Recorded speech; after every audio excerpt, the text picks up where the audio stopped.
Halo guys, di video kali ini kita akan membahas sebuah alur cerita film Kera Sakti 1 episode 1. Selamat menikmati.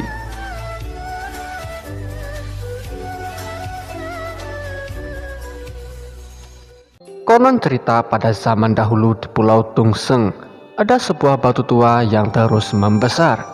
Karena terus-menerus menyerap hawa sakti yang dikeluarkan oleh hawa langit dan bumi, maka terbentuklah sebuah janin sakti. Akhirnya pada suatu senja, seekor kera raksasa lahir ke dunia.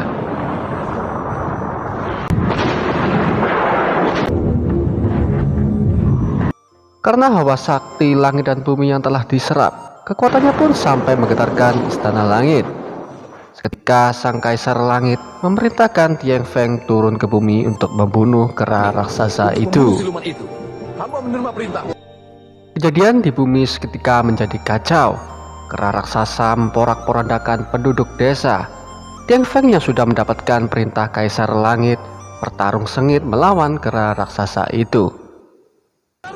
Akhirnya Panglima Tian Feng berhasil menaklukkan kera raksasa itu dengan memotong ekornya. Ya, perlu kita ketahui kelemahan dari kera raksasa itu memang ada di ekornya.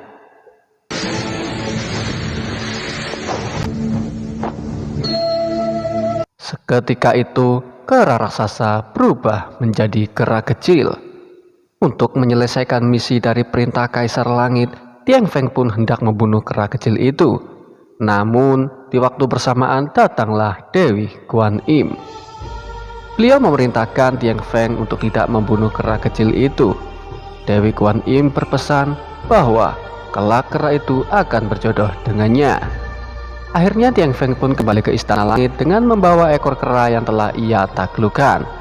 Karena jasanya yang besar, Tian Feng pun diangkat menjadi panglima pemimpin 100.000 prajurit langit.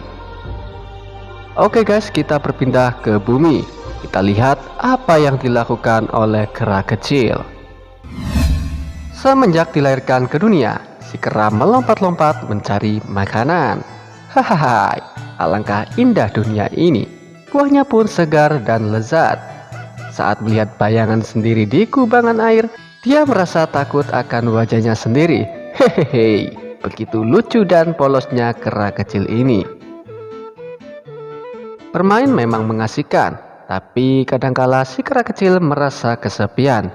Beruntungnya di suatu malam si kera kecil bertemu dengan kera-kera yang sejenis dengannya. Kini kehidupan si kera semakin berwarna karena banyaknya teman bermain. Suatu hari kumpulan kera-kera itu berada di sebuah tempat di mana banyak sekali buah-buahan. Dan di tempat ini, kera kecil menemukan sebuah goa yang tak lain goa itu bernama Gua Hua Guao atau Suilian yang terletak di seberang air terjun. Kera-kera itu berlomba-lomba untuk melompat ke arah goa. Barang siapa yang berhasil lebih dulu melompat ke goa, maka akan diangkat sebagai Raja Kera. Kera kecil melompat untuk yang pertama dan wow, ternyata berhasil.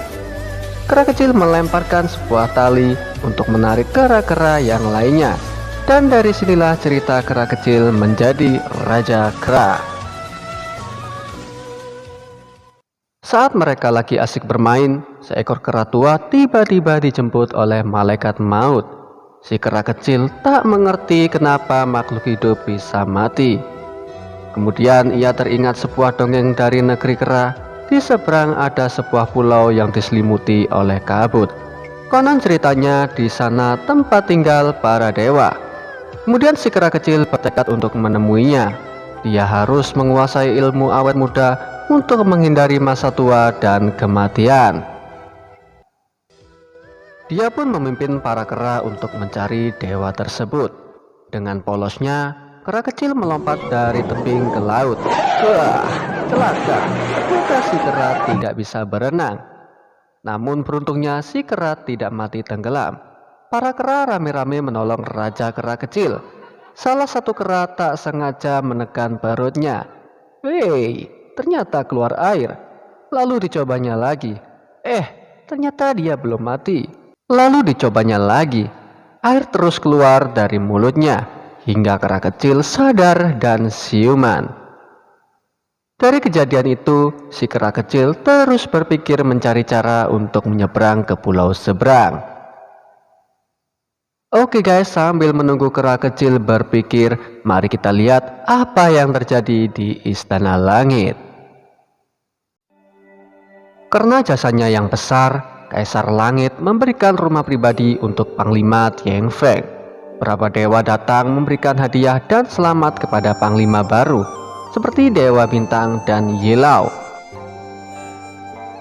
Tak lama kemudian terdengar suara minta tolong dari gadis cantik yang dikejar oleh sebuah panah sakti. Kemudian gadis cantik itu yang tak lain adalah Chang'e ditolong oleh prajurit langit yang bernama Wukan. Dari sini Panglima Tieng Feng terlihat jatuh cinta pada pandangan pertama kepada Chang'e.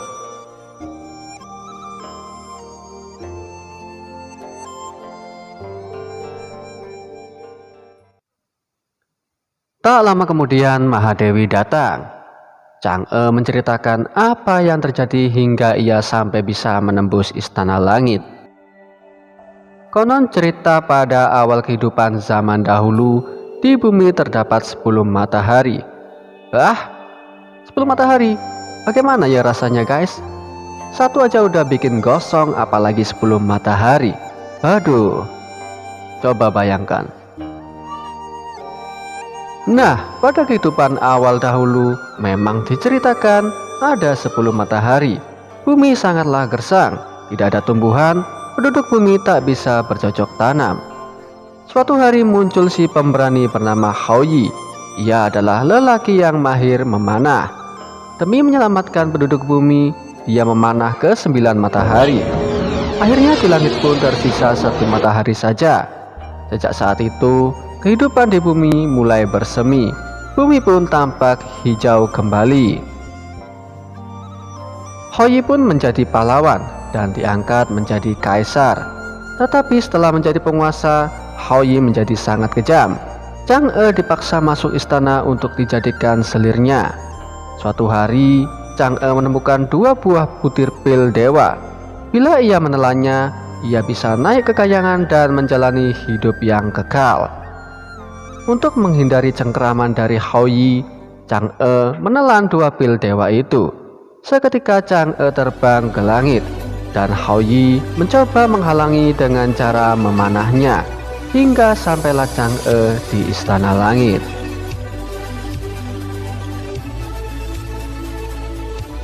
Mendengar cerita itu, para dewa membela Chang'e dan memohon ke Mahadewi agar mengangkat Chang'e menjadi Dewi Kayangan. Oke guys, kita pindah scenes ya. Kita lihat sampai mana perjalanan dan perjuangan si kera kecil. Rupanya si kera tak mau menyerah. Suatu hari dengan tak sengaja ia menemukan sebutir kelapa. Rupanya kelapa tidak tenggelam. Hehehe, si kera gembira. Dia jadi punya ide menggunakan kelapa itu agar tak tenggelam. Namun dengan polosnya lagi, dia melompat dari tebing ke laut, hanya dengan membawa 1 butir kelapa saja. Tentu 1 butir kelapa saja tak akan mampu menahan berat tubuh kera kecil itu. Untuk kedua kali, kera kecil itu gagal. Di percobaan ketiga, kera-kera lainnya lebih panik lagi. Tiba-tiba kera kecil melompat, dan ternyata dia sudah mengapung dengan beberapa butir kelapa. Memang ya guys, perjuangan itu tak akan mengkhianati hasil, asalkan kita mau untuk bersungguh-sungguh. Akhirnya kera sakti dan rakyatnya kini bergembira. Selamat tinggal rakyatku, tunggulah aku sampai kembali.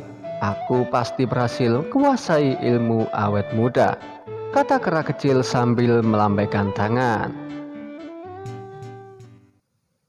Si kera kecil terus terapung entah berapa lama, dan akhirnya sampai ke pulau seberang. Akhirnya dia sampai ke negeri dewa seperti apa yang dikatakan di dalam dongeng para kera. Ya namanya sebuah dongeng ya guys. Jadi apa yang dikatakan negeri dewa sebenarnya adalah sebuah desa dengan banyak penduduk. Di sini si kera kecil melihat banyak orang-orang melakukan aksi-aksi hebat yang membuatnya heran dan terpukau. Ia semakin yakin bahwa ini adalah benar-benar negeri para dewa. Suatu ketika terdapat seseorang yang melakukan aksi sulap yang tak lain sebenarnya hanyalah untuk mencari nafkah. Orang itu melakukan sulap menghilang. Si kera pun tertarik untuk belajar ilmu awet muda kepadanya. Si kera kecil terus mengikuti pesulap itu. Si kera memohon dan terus memohon untuk diajari. Karena dirasa pintar, pesulap itu malah menangkapnya dengan tujuan untuk dijadikan cara untuk mencari nafkah.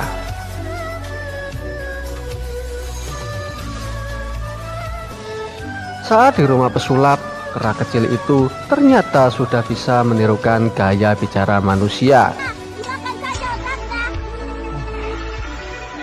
Memang kera kecil ini sangat pandai dan pintar sekali ya guys. Namun dengan kejadian itu, si pesulap semakin gembira. Karena kera bisa bicara akan membuatnya menjadi semakin kaya raya. Keesokan harinya, si kera kecil mulai diajak mencari nafkah oleh pria pesulap itu. Si kera dipaksa untuk bicara ke seluruh penduduk. Tentu kejadian aneh membuat seluruh penduduk terheran-heran. Karena terus dipaksa bicara, si kera kecil itu pun kabur. Sehingga para penduduk berlomba-lomba untuk menangkap dan ingin memiliki kera itu.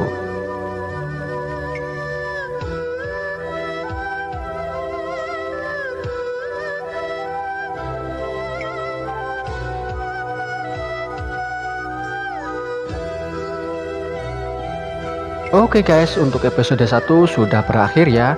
Untuk cerita selanjutnya kalian bisa lihat di episode berikutnya. Agar kalian tak ketinggalan episode selanjutnya, kalian bisa subscribe dan tekan tombol lonceng channel ini ya. Dan saya ucapkan terima kasih sudah menonton dan wassalamualaikum warahmatullahi wabarakatuh.